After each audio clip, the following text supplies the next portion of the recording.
Alright, we are ready to get started, and to start this pattern you need to cast on 84 stitches onto the smaller circular needle. So I'm going to set aside my larger needle, and I'm going to set aside my double pointed needles. I'll save those for the end of the project. And I'm going to be using my smaller needle. There's one other thing you need that I forgot to mention in the first video, and that's just a little stitch marker like this, a little round closed stitch marker, and that'll show the beginning of each round as you work. Now before you get started, you need to get your yarn going from the ball, and the way that I do this is I look at the end of the skein very close, and you'll see where there's one piece that's coming out of the center. So pull that out completely. That's the outside of the skein. And what I do is I wrap that around the ball and I hide it under the label to secure it.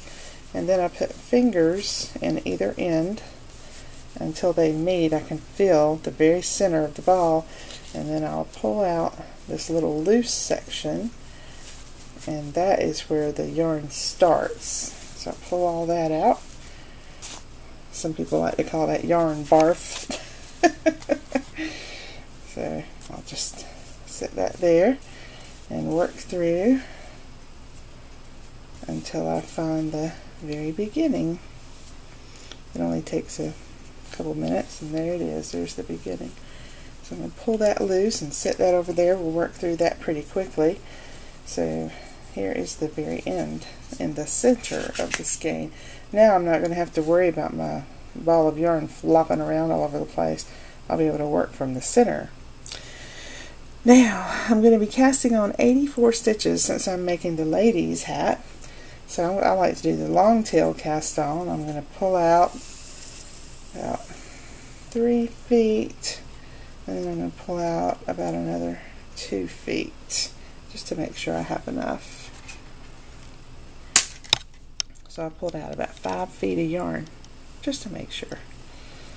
Alright, I'm going to cast on my 84 stitches. And you can cast on however you want to cast on. Just make sure that you make it loose, because this is going to be the bottom of your hat, and you want to make sure that it's going to stretch out and be easy to put on to your head. So don't make your cast on too tight.